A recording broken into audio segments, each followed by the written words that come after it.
En ce moment même, notre Voie lactée et la galaxie d'Andromède entrent en collision. C'est exact, la collision a déjà commencé. Restez à l'écoute pour découvrir ce que cela signifie pour nous et s'il y a un danger. Si vous aimez cette vidéo, j'apprécierais vraiment un pouce en l'air et un commentaire, car cela permettra à l'algorithme de YouTube de la montrer à encore plus de monde. Merci beaucoup et bienvenue.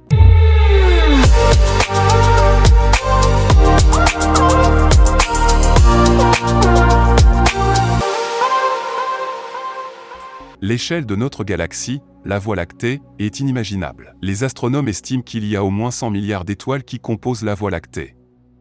La plupart des estimations vont cependant beaucoup plus loin, on parle même déjà d'un demi-billion d'étoiles.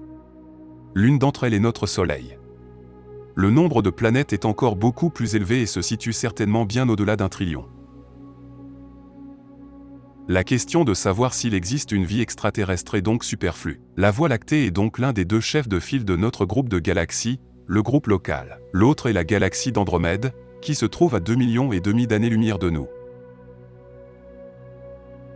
On a longtemps pensé qu'Andromède était beaucoup plus grande que la Voie lactée, mais en termes d'étendue et de poids, il devient de plus en plus évident que notre Voie lactée peut probablement rivaliser avec la galaxie d'Andromède.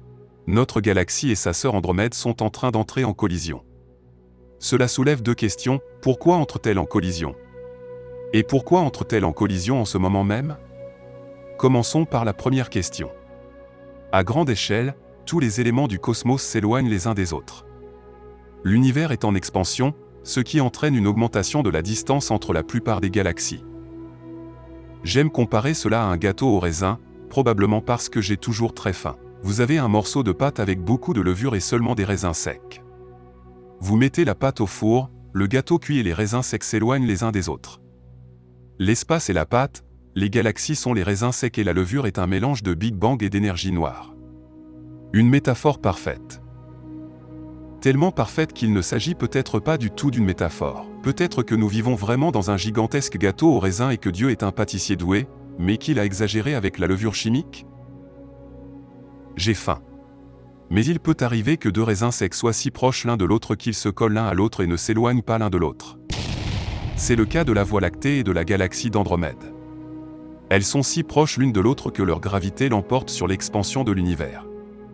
D'ailleurs, il en va de même pour tout ce qui se passe à plus petite échelle.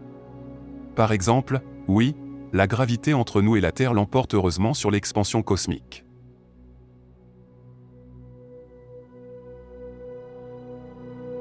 Imaginez que vous vous leviez le matin et qu'avant de pouvoir vous brosser les dents, vous vous éloignez soudainement de la Terre. Ce serait un peu stupide. Nous nous souvenons donc qu'à petite échelle, la gravité domine l'univers et qu'à grande échelle, c'est l'expansion qui est la plus forte. Ce qui nous amène au fait intéressant que la galaxie d'Andromède et la Voie lactée se rapprochent l'une de l'autre à une vitesse de 120 km par seconde.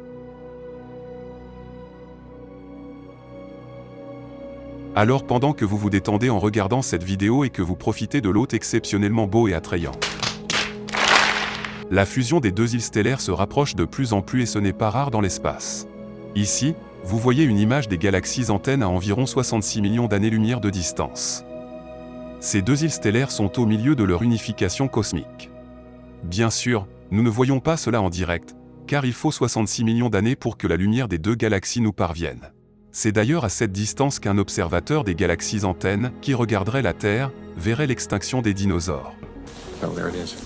Lorsque deux galaxies entrent en collision, elles fusionnent pour former une galaxie encore plus grande, et les deux trous noirs supermassifs situés en leur centre se rencontrent également et deviennent un trou noir encore plus lourd. C'est ce qui se passe devant nous, mais la plupart des astronomes pensent que la collision entre la Voie lactée et Andromède n'aura lieu que dans au moins 2,5 milliards d'années. Certains d'entre vous diront que c'est sûrement le cas. Alors le titre de la vidéo était un pur clickbait. Bien sûr que non. Je ne vous attirerai jamais avec un titre clickbait. Presque jamais. La collision a vraiment commencé, comme l'ont découvert les astronomes. Les deux galaxies sont en fait beaucoup plus grandes que ce que l'on pensait depuis longtemps.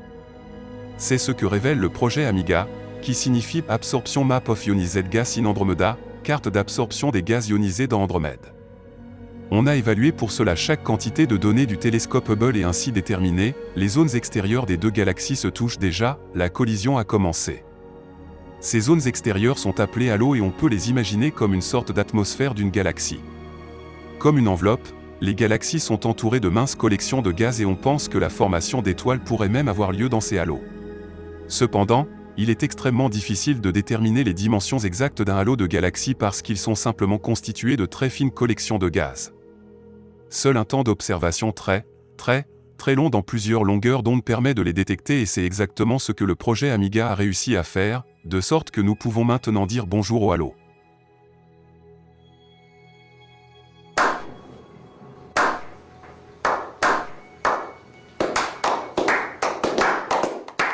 Le halo de la galaxie d'Andromède est d'une taille gigantesque. Il atteint 1,3 million d'années-lumière dans la direction de la Voie lactée, et dans l'autre direction, il s'étend même sur 2 millions d'années-lumière dans le cosmos. C'est inimaginable si l'on considère que la galaxie d'Andromède ne possède en réalité qu'un diamètre de 220 000 années-lumière. Les dimensions inimaginables du halo d'Andromède sont très bien illustrées sur cette photo. Si le halo n'était pas si faible et s'il était plus visible pour nos yeux, nous le verrions tous les soirs comme ça dans le ciel. Fascinant.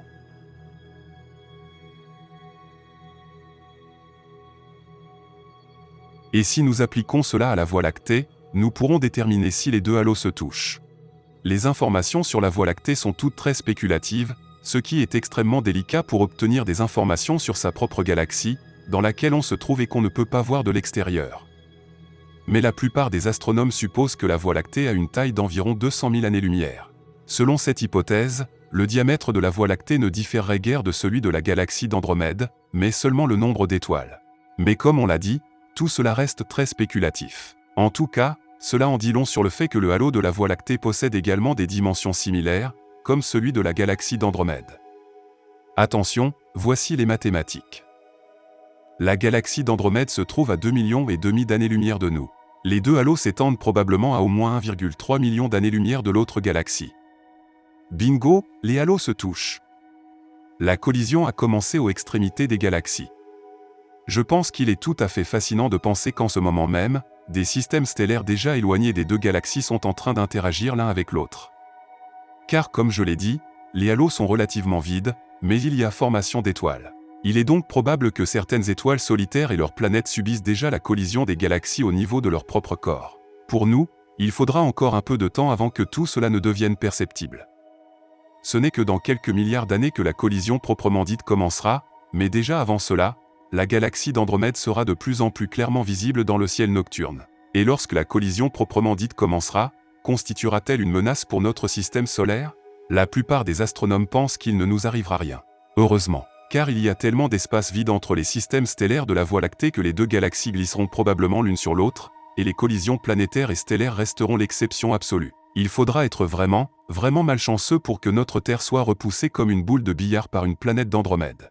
Mais à part cela, bien sûr, beaucoup de choses changeront. Lorsque la collision entre les galaxies sera terminée, ce qui peut prendre des centaines de millions, voire des milliards d'années, les deux trous noirs centraux auront fusionné, il y aura un nombre incroyable de nouvelles étoiles dans le ciel nocturne et, surtout, nous aurons besoin d'un nouveau nom pour la galaxie nouvellement formée.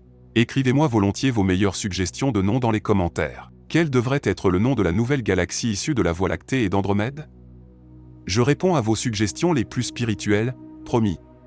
Et si vous voulez soutenir un peu mon travail, cliquez sur le bouton de la boutique et achetez l'un des t-shirts, des vidéos, des planètes en peluche et de vrais météorites.